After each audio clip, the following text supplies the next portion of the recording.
الحمد لله نحمده ونستعينه ونستغفره ونؤمن به ونتوكل عليه ونعوذ بالله من شرور أنفسنا ومن سيئات أعمالنا من يهده الله فلا مضل له ومن يضلله فلا هادي له ونشهد أن لا إله إلا الله وحده لا شريك له ونشهد أن سيدنا ومولانا محمدا عبده ورسوله أرسله بالحق بشيرا ونذيرا وداعيا إلى الله بإذنه وسراجا منيرا أما بعد فإن أصدق الحديث كتاب الله وخير الهدي هدي محمد صلى الله عليه وسلم وشر الأمور محدثاتها وكل محدثة بدعة وكل بدعة ضلالة وكل ضلالة في النار أعوذ بالله من الشيطان الرجيم بسم الله الرحمن الرحيم إن أول بيت وضع للناس للذي ببكة مباركا وهدى للعالمين فيه آيات بينات مقام إبراهيم صدق الله العظيم رب اشرح لي صدري ويسر لي أمري واحلل عقدة من لساني يفقهوا قولي سبحانك لا علم لنا إلا ما علمتنا إنك أنت العليم الحكيم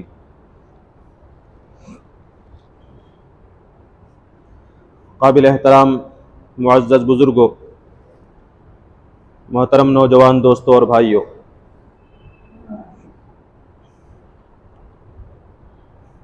قرآن مجید کی سورہ آل عمران کی ایک مشہور آیت میں نے آپ کے سامنے تلاوت کی ہے، جس میں اللہ تبارک و تعالیٰ نے یہ بیان فرمایا ہے کہ کعبۃ اللہ وہ سب سے پہلا گھر ہے جسے اللہ تبارک و تعالیٰ نے انسانوں کے لیے اللہ تعالیٰ کی عبادت کے خاطر بنایا ہے۔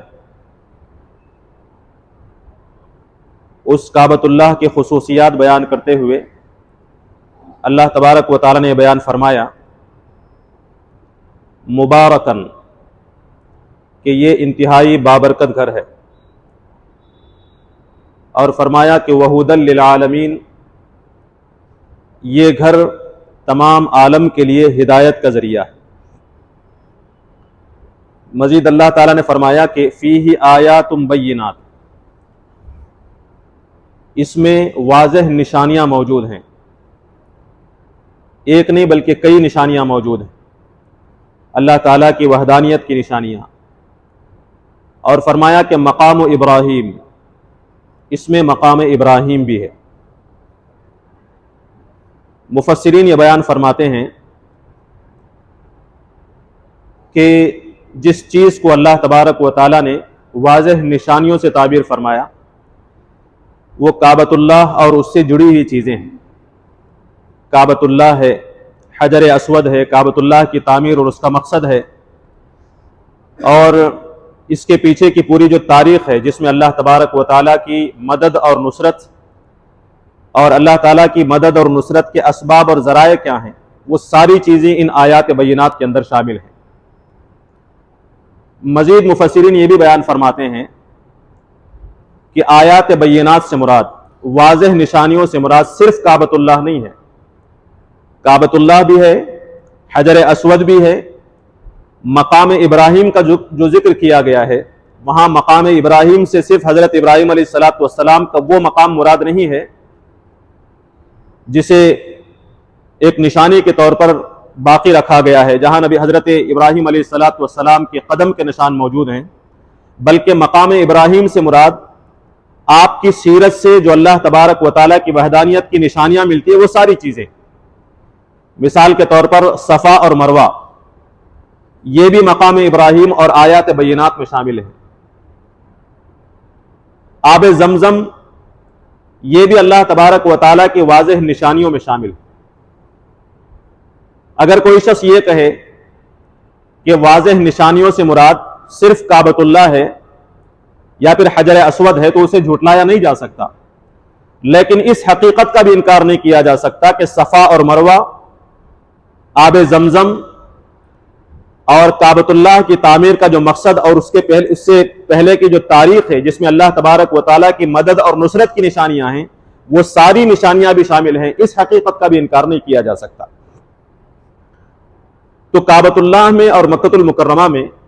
اللہ تبارک و تعالیٰ کی وحدانیت کی جو واضح نشانیاں پائی جاتی ہیں، اس میں سے ایک نشانی یعنی آب زمزم اور اس کی تاریخ اور اس کی حقیقت پر کچھ باتیں انشاءاللہ میں آج آپ کی خدمت میں عرض کرنے کی کوشش کروں گا۔ آپ اس بات سے واقف ہیں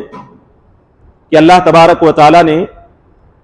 حضرت ابراہیم علیہ السلام کو اس بات کا حکم دیا تھا کہ آپ اپنی زوجہ حضرت ہاجرہ علیہ السلام کو اور اپنے شیر خوار بیٹے کو حضرت اسماعیل علیہ السلام جو کہ ابھی دودھ پیتا بچہ ہے، ان دونوں کو اللہ تعالیٰ نے حکم دیا کہ ایک بے آب و گیاہ میدان میں، یعنی ایک ایسے میدان میں جو بالکل چٹیل میدان ہے، جہاں نہ کوئی انسان کی آبادی ہے، نہ پانی کا انتظام ہے، نہ پھر غذا کے لیے کوئی دانہ موجود ہے، ایسے مقام پر اللہ تبارک و تعالیٰ نے وہاں چھوڑنے کا حکم دیا۔ بخاری شریف کی تفصیلی روایت کے اندر ہے کہ حضرت ابراہیم علیہ السلام دونوں کو لے جاتے ہیں، اللہ تبارک و تعالیٰ نے جس مقام پر انہیں چھوڑنے کا حکم دیا تھا وہ مقام پہلے سے بتا دیا تھا۔ وَإِذْ بَوَّأْنَا لِإِبْرَاهِيمَ مَكَانَ الْبَيْتِ، قرآن نے کہا کہ ہم نے حضرت ابراہیم علیہ السلام کو کعبۃ اللہ جو کہ بیت ہے، بیت اللہ ہے، اس کا ٹھکانہ ہم نے پہلے بتا دیا تھا۔ تو اس کے پاس ایک درخت کے نیچے حضرت ابراہیم علیہ السلام اپنی بیوی اور بچے کو چھوڑتے ہیں، چھوڑنے کے بعد بغیر کچھ کہے واپسی کے لیے مڑتے ہیں، تو حضرت ہاجرہ علیہ السلام ان سے پوچھتی ہیں کہ آپ کہاں جا رہے ہیں، اس مقام پر کیوں چھوڑا جا رہا؟ حضرت ابراہیم علیہ السلام کوئی جواب نہیں دیتے، بلکہ مڑ کر بھی نہیں دیکھتے، اس لیے نہیں کہ بے نیازی برت رہے ہیں، ظاہر سی بات ہے کہ وہ بیوی ہیں، ایک نبی کو اپنی بیوی سے قلبی تعلق ہوتا ہے، ایک شیرخوار بچہ ہے جو تقریباً 86 سال کی عمر میں انہیں حاصل ہوا، اس سے یقیناً محبت ہوگی، یہ بے نیازی اور بے دردی سے پلٹ کر نہیں جا رہے تھے، بلکہ چونکہ اللہ کا حکم تھا اور اس کے ساتھ ساتھ حضرت ابراہیم علیہ السلام انسان تھے، دیکھنے کے نتیجے میں اس بیوی اور بچے کی کیفیت کو دیکھ کر انسانی ہمدردی لوٹ کر آ سکتی تھی، اس وجہ سے دل پر جبر کر کے پتھر رکھ کر حضرت ابراہیم علیہ السلام پلٹتے ہیں۔ حضرت ہاجرہ علیہ السلام پیچھے پیچھے آتی ہیں اور بار بار سوال کرتی ہیں کہ آپ ہمیں یہاں کیوں چھوڑ کر جا رہے ہیں؟ حضرت ابراہیم علیہ السلام کوئی جواب نہیں دیتے۔ ظاہر سی بات ہے کہ زوجہ نے، حضرت ہاجرہ علیہ السلام نے اپنے شوہر کی زندگی کو دیکھا تھا، ان کی زندگی کیا ہے وہ جانتی تھی، کس طرح اللہ تبارک و تعالیٰ نے انہیں آزمایا تھا۔ جب خلاف معمول کوئی جواب نہیں مل رہا ہے تو انہوں نے محسوس کیا کہ شاید کوئی خاص بات ہے، انہوں نے حضرت ابراہیم علیہ السلام سے یہ پوچھا کہ کیا یہ اللہ کا حکم ہے؟ حضرت ابراہیم علیہ السلام نے اس وقت اس بات میں جواب دیا اور کہا کہ ہاں یہ اللہ کا حکم ہے، ہاں میں جواب دیا۔ یہ جیسے ہی سنا حضرت ہاجرہ علیہ السلام نے، عورت کی فطرت پلٹ کر نہیں آئی، انہوں نے جذبات میں آ کر، غصے میں آ کر یہ نہیں کہا کہ تمہارے اللہ کو کوئی دوسرا شخص نہیں ملا، کیا آپ ہی ملتے ہیں بار بار امتحان کے لیے؟ ہمیں اس ایسے مقام پر چھوڑ کر جا رہے ہیں آپ جہاں کوئی ہمارا پرسان حال نہیں ہے، ہمارا کوئی سہارا نہیں ہے، اس بچے کو جو اس عمر میں اللہ تعالیٰ نے دیا ہے، اس بچے کے دودھ کا انتظام کہاں سے ہوگا، پانی کا انتظام کہاں سے ہوگا؟ اس طرح شکوے اور شکایتوں کا دروازہ نہیں کھولا حضرت ہاجرہ علیہ السلام نے، بلکہ اس بیوی نے جو ایک پاکیزہ بیوی تھی، ایک حضرت ابراہیم علیہ السلام کی ایک نبی کی زوجہ تھی، انہوں نے فوراً کہا کہ اذن لا یضیعنا، کہ اللہ تبارک و تعالیٰ پھر تو ہمیں ضائع نہیں فرمائے گا، اللہ نے حکم دیا ہے چھوڑنے کا، پھر اللہ تبارک و تعالیٰ ہمیں ضائع نہیں فرمائے گا۔ اس ایک جملے کے پیچھے ایمان کی پوری تاریخ موجود ہے، ایمان کی قوت اور توکل کی قوت موجود ہے، وہ بھی ایک مرد کی نہیں بلکہ ایک عورت کی، جو اس بات کو ثابت کر رہی تھی کہ اگر ایک عورت کا اللہ تبارک و تعالیٰ پر ایمان کامل ہو تو وہ بڑے سے بڑا کارنامہ انجام دے سکتی ہے، اور اس کے نتیجے میں نہ صرف آخرت میں، دنیا میں بھی اللہ تبارک و تعالیٰ کی طرف سے معجزات کا صدور ہوگا، اللہ تبارک و تعالیٰ کی طرف سے اس کی قدرت کا ظہور ہوگا، جو آب زمزم کے نتیجے کے طور پر آیا۔ حضرت ابراہیم علیہ السلام وہاں سے نکلتے ہیں، جب دور پہنچتے ہیں، پہاڑ کے پیچھے چلے جاتے ہیں، تب پلٹ کر کعبۃ اللہ کی طرف رخ کر کے، کعبۃ اللہ کے مقام کی طرف رخ کر کے اللہ سے دعا کرتے ہیں، ربنا، اے ہمارے پروردگار، انی اسکنت من ذریتی بواد، میں نے اپنی ذریت کو، اپنی بیوی بچوں کو ایک ایسی وادی میں چھوڑا غیر ذی زرع، جو بے آب و گیاہ ہے، جہاں انسانی ضروریات کی کوئی چیز موجود نہیں، عند بیتک المحرم، تیرے قابل احترام بیت محترم کے پاس میں نے چھوڑا۔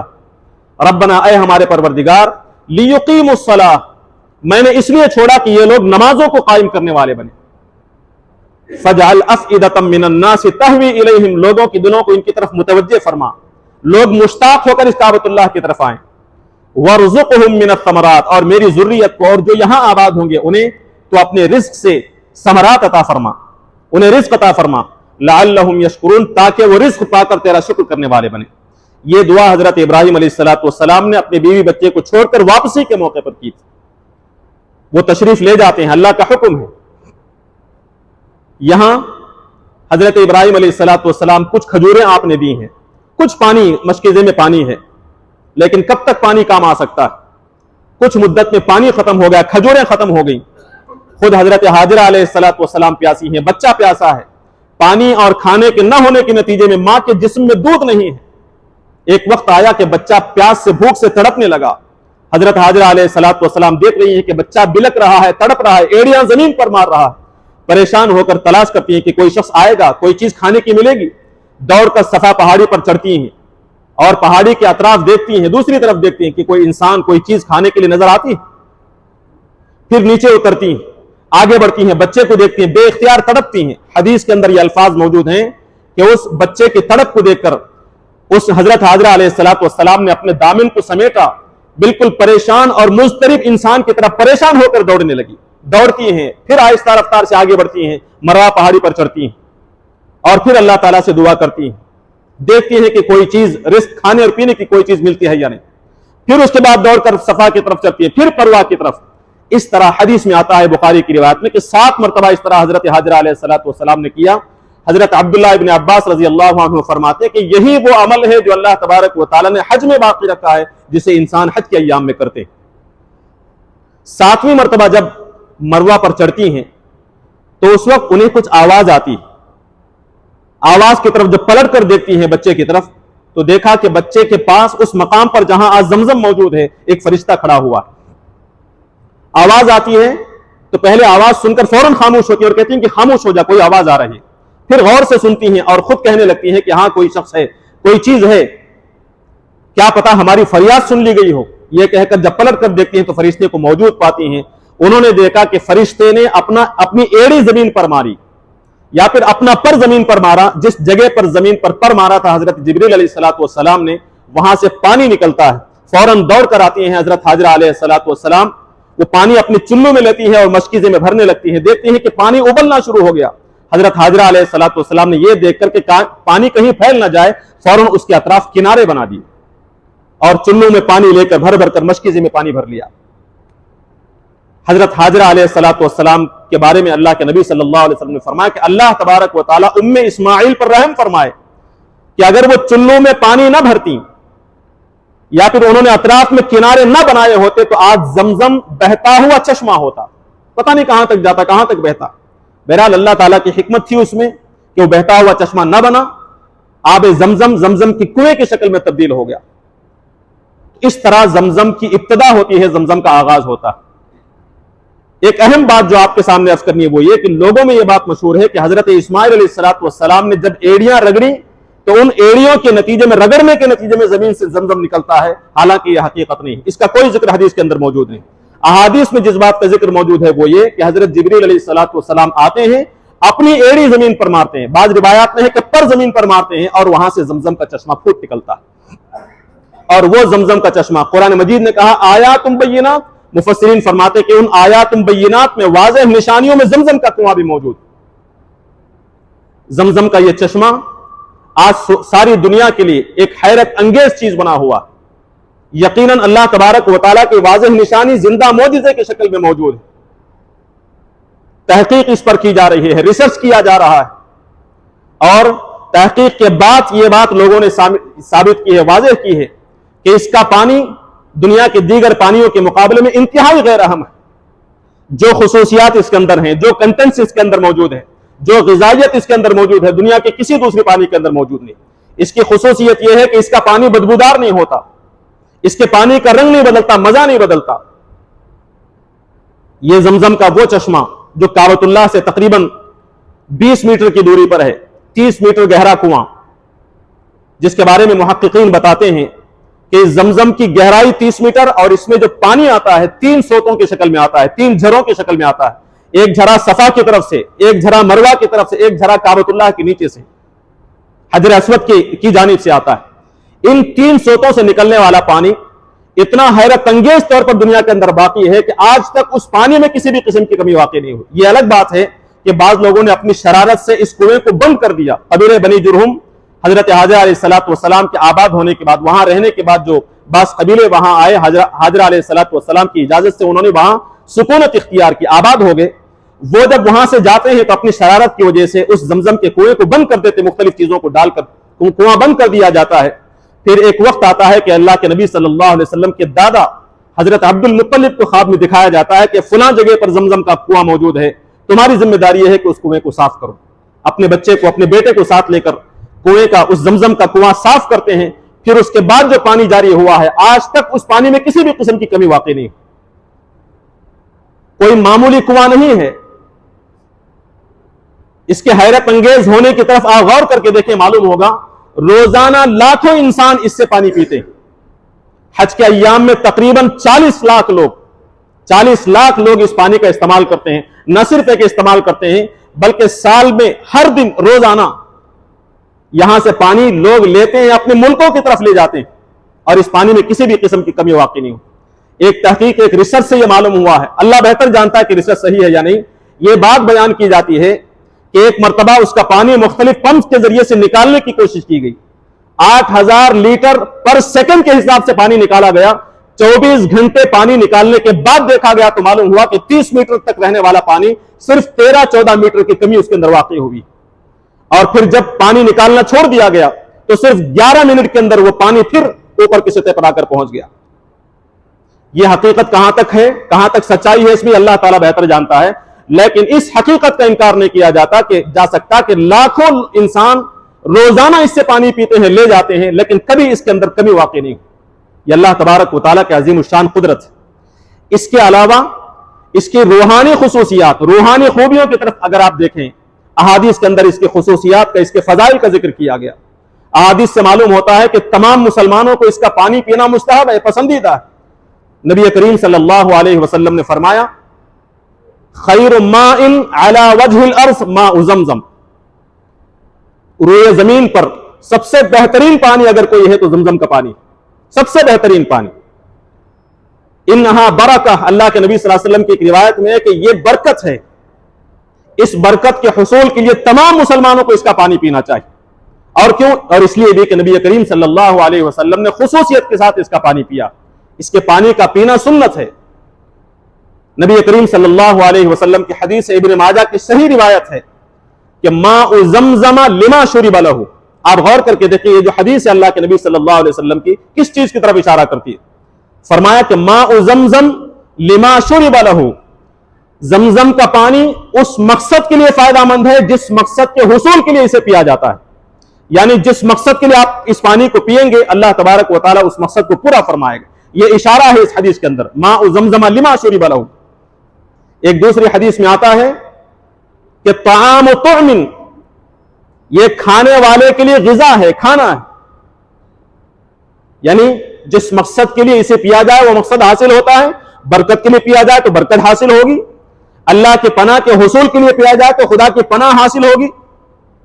دیگر کسی مقصد کے لیے پیا جائے تو وہ مقصد حاصل ہوگا۔ اس حدیث کو سامنے رکھ کر ایک محدث، بہت بڑے محدث حضرت عبداللہ ابن مبارک رحمۃ اللہ علیہ فرماتے ہیں کہ میں نے نبی کریم صلی اللہ علیہ وسلم سے یہ سنا ہے کہ اللہ کے نبی صلی اللہ علیہ وسلم نے فرمایا، یعنی آپ کی میں نے حدیث سنی ہے کہ آپ صلی اللہ علیہ وسلم نے فرمایا کہ ماء زمزم لما شرب له، زمزم کا پانی اس مقصد کو پورا کرے گا جس مقصد کے لیے اسے پیا جائے۔ چنانچہ میں اس زمزم کے پانی کو اس مقصد کے لیے پی رہا ہوں کہ قیامت کے دن اللہ تبارک و تعالیٰ میری پیاس مٹا دے۔ آپ غور کر کے دیکھیں نبی کریم صلی اللہ علیہ وسلم کی اس بات پر، اس حدیث پر اعتماد کتنا ہے اس محدث کا، حضرت عبداللہ ابن مبارک رحمۃ اللہ علیہ کا۔ وہ فرماتے ہیں کہ قیامت کے دن میری پیاس مٹ جائے، مجھے پیاس نہ لگے، اس لیے میں زمزم کا پانی پی رہا ہوں۔ نبی کریم صلی اللہ علیہ وسلم نے فرمایا کہ فیہا طعام طعم، اس میں کھانے والے کے لیے کھانا ہے، یعنی غذا ہے۔ کیا مطلب یہ کہ اگر کوئی شخص اسے پیے گا تو وہ غذا سے بے نیاز ہوگا، اسے بھوک نہیں لگی، یعنی کوئی شخص، کوئی بھوکا شخص اس پانی کو پیتا ہے تو اس کی بھوک مٹ جاتی ہے۔ حضرت ابو ذر رضی اللہ عنہ کے بارے میں آتا ہے کہ 1 مہینے تک وہ مکے میں رہے، ان کے پاس کھانے پینے کی کوئی چیز نہیں تھی، صرف انہوں نے زمزم میں گزارا کیا 1 مہینے تک۔ طعام طعم، یعنی گویا کہ وہ بھوک سے بے نیاز ہو گئے زمزم کے پانی کی وجہ سے۔ حضرت عباس رضی اللہ عنہ، نبی کریم صلی اللہ علیہ وسلم کے چاچا، وہ فرماتے ہیں کہ زمانے جاہلیت میں ہمارا حال یہ تھا، لوگوں کا حال یہ تھا کہ لوگ اپنے پورے خاندان کو لے کر، خاندان میں جتنے بھی لوگ ہیں وہ نکل کر آتے، خاندانوں کے اندر مقابلہ ہوتا، مسابقہ ہوتا کہ کون پہلے پہنچے گا زمزم کے پاس، دوسروں سے آگے بڑھنے کی کوشش کی جائے۔ زمزم کے پاس پہنچتے اور صبح سویرے سب سے پہلی غذا جو ہمارے پیٹ میں جاتی، لوگوں کے پیٹ میں جاتی، وہ زمزم کا پانی ہوتا۔ زمزم کا پانی صبح سویرے پیتے اور زمزم کا یہ پانی ہمارے لیے ممد اور مددگار ثابت ہوتا۔ اور حضرت عباس رضی اللہ عنہ فرماتے ہیں کہ زمانے جاہلیت میں زمزم کے پانی کو شباعہ کہا جاتا تھا۔ شباعہ کے معنی سیراب کرنے والا، پیٹ بھرنے والا۔ تو یہی بات ہے جو اللہ کے نبی صلی اللہ علیہ وسلم نے بیان فرمائی، فیہا طعام طعم، کہ زمزم کے پانی میں غذا ہے۔ اگر کوئی شخص، کوئی بھوکا شخص اپنے بھوک کی تکمیل کے لیے، بھوک کو مٹانے کے لیے اگر زمزم کا پانی پیے گا تو اس کی بھوک مٹ جائے گی۔ اسی طرح اللہ کے نبی صلی اللہ علیہ وسلم نے اسی حدیث میں یہ بات بیان فرمائی کہ شفاء سقم، کہ زمزم کا یہ پانی بیماریوں کے لیے شفا ہے۔ شفاء سقم، نبی کریم صلی اللہ علیہ وسلم نے یہ بات بیان فرمائی۔ موجودہ دور میں تحقیق کرنے والوں نے یہ بات بتائی ہے کہ زمزم کے اس پانی کے اندر ایسے اجزاء موجود ہیں، ایسے طبی اجزاء موجود ہیں جو مختلف ریسرچ کے بعد یہ بات بیان کی گئی ہے کہ مختلف قسم کی بیماریوں کے لیے اس زمزم کے ذریعے سے شفا نصیب ہوتی ہے۔ انسان کے جسم میں جو حرارت ہے، جو گرمی ہے، اس گرمی کو کم کرنے کا ذریعہ ہے یہ زمزم۔ انسان کے پیٹ کی بیماری، مختلف قسم کی بیماریوں کا ذکر کر کے کہا گیا،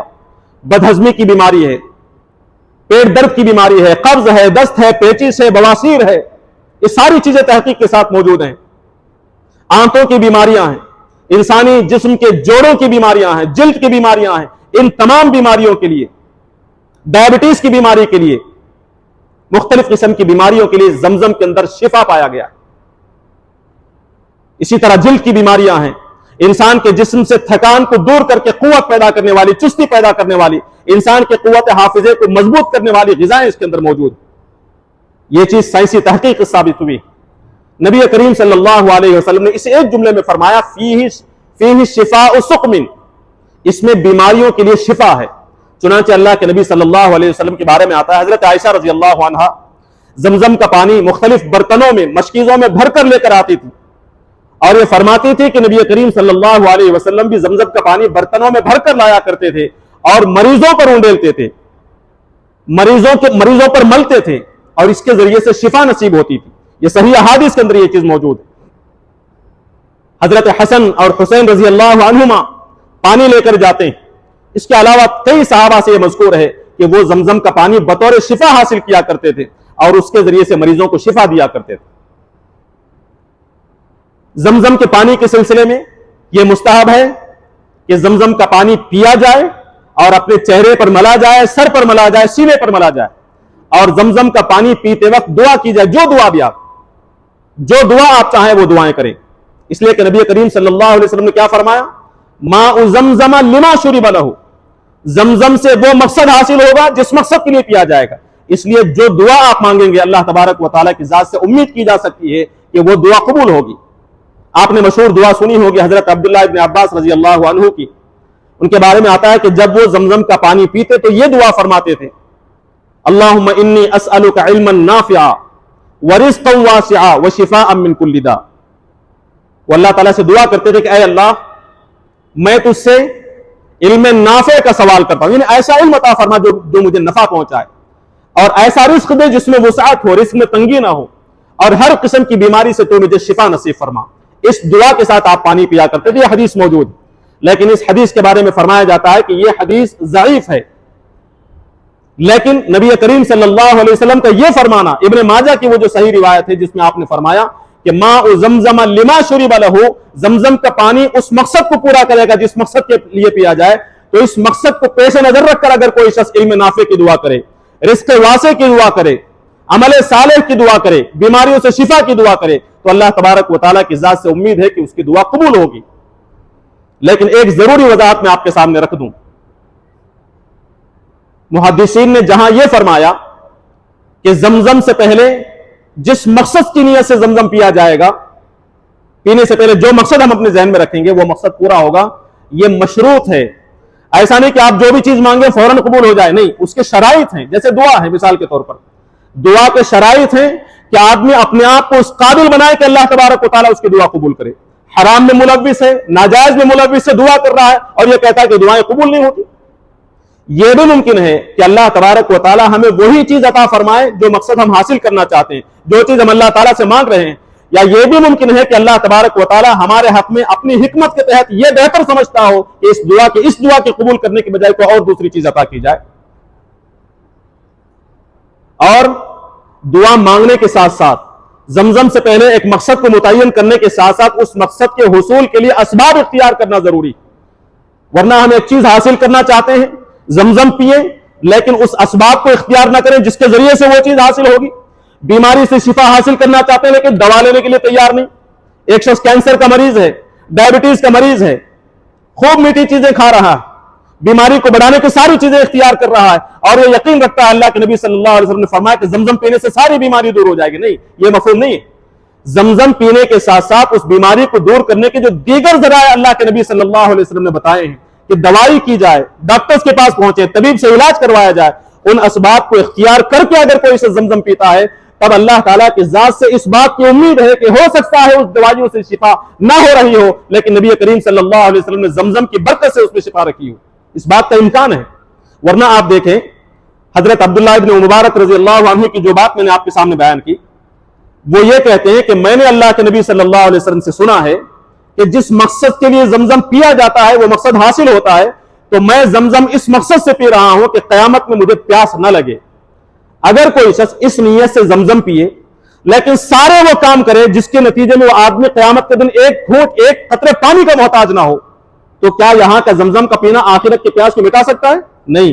زمزم کے پینے کے ساتھ ساتھ ان اعمال کو کرنے کی ضرورت ہے جس کے ذریعے سے اللہ تبارک و تعالیٰ قیامت کی پیاس کو بجھائے۔ صرف زمزم پینا کافی نہیں ہے بلکہ زمزم پینے کے ساتھ ساتھ ان اسباب کو اختیار کیا جائے جس سے بیماری دور ہو، جس سے مسائل حل ہوں، جس سے مقاصد حاصل ہوں۔ اس کے ذریعے سے اگر کوئی سے زمزم پیتا ہے تب اس حدیث پر وہ حدیث صادق آئے گی کہ اللہ کے نبی نے فرمایا کہ جس مقصد کے لیے زمزم پیا جائے گا وہ مقصد حاصل ہوگا۔ زمزم کی ایک خصوصیت یہ بیان کی گئی ہے کہ زمزم ماء زمزم، زمزم کا پانی آدمی کو ہمت دلاتا ہے، اس کے قلب کو مضبوط کرنے کا ذریعہ ہے، اس کے خوف کو دور کرنے کا ذریعہ۔ آپ کو معلوم ہونا چاہیے نبی کریم صلی اللہ علیہ وسلم کا چند مرتبہ سینہ چاک کیا گیا، 2 یا 3 مرتبہ سینہ چاک کیا گیا، بعض روایت کے اعتبار سے 4 مرتبہ سینے کو کھولا گیا۔ جس وقت آپ چھوٹے تھے، کم عمر تھے، دائی حلیمہ کے پاس موجود ہیں، اس موقع پر معراج کے موقع پر آپ کے سینے کو کھولا گیا۔ اس موقع پر یہ بات حدیث میں موجود ہے کہ سینہ کھولنے کے بعد آپ کے سینے کو، آپ کے دل کو زمزم سے دھویا گیا ہے۔ کیوں؟ اس لیے کہ اس کے بعد اللہ کے نبی صلی اللہ علیہ وسلم مختلف آزمائشوں کا سامنا کرنے والے، آسمانوں کی سیر ہونے والی ہے، جنت اور جہنم کا مشاہدہ کرایا جانے والا ہے۔ اللہ کے نبی صلی اللہ علیہ وسلم آسمان کی سیر کر سکیں، جنت اور جہنم کا مشاہدہ کر سکیں اور ان کے دل میں خوف پیدا نہ ہو سکے، اس وجہ سے اللہ تبارک و تعالیٰ نے نبی کریم صلی اللہ علیہ وسلم کے سینے کو اور آپ کے دل کو آب زمزم سے دھویا تھا۔ اس وجہ سے محدثین یہ فرماتے ہیں، اہل علم یہ فرماتے ہیں کہ زمزم کے نتیجے میں انسان کے اندر خوف ختم ہوتا ہے، زمزم پینے سے اسے عزم و ہمت اور حوصلہ پیدا ہوتا ہے، اس کے دل کو تقویت اور قوت نصیب ہوتی ہے۔ یہ زمزم کی کچھ خصوصیات میں نے آپ کے سامنے بیان کی، وقت چونکہ ختم ہو رہا ہے، مزید کچھ خصوصیات، زمزم کے آداب، زمزم کا استعمال، اس کے جو مسائل ہیں جو لوگوں کے اندر بیان کرنا ضروری ہے، انشاءاللہ آئندہ آپ کی خدمت میں عرض کرنے کی کوشش کی جائے گی۔ بہرحال یہ حضرت ابراہیم علیہ السلام کی قربانی، حضرت حاجرہ علیہ السلام کے توکل کے نتیجے میں جو زمزم اللہ تبارک و تعالیٰ نے ہمیں عطا فرمایا ہے، انتہائی غیر معمولی، یہ کوئی محض عقیدت والا پانی نہیں ہے بلکہ اس عقیدت کے ساتھ ساتھ جسمانی اور روحانی شفا والا پانی ہے، اور اس پانی کی تاریخ کو اگر ہم دیکھیں تو یقیناً ہمارے ایمان کی تکمیل کا، ہمارے ایمان کی مضبوطی کا، ہمارے ایمان کی تقویت کا بھی ذریعہ بنے گا۔ اللہ تعالیٰ سے دعا ہے کہ اللہ تبارک و تعالیٰ ہمیں زمزم کی تاریخ کو، زمزم کی حقیقت کو سمجھنے اور اس تاریخ کے پڑھنے سے جو درس ہمیں حاصل کرنا ہے، جو عبرت ہمیں حاصل ہونی ہے، اس عبرت کو حاصل کرنے کے اللہ تبارک و تعالیٰ ہمیں توفیق اور سعادت نصیب فرمائے۔ بارک اللہ لنا ولکم فی القرآن العظیم ونفعنا وإیاکم بالآیات والذکر الحکیم، انہ تعالی جواد کریم ملک بر رؤوف رحیم۔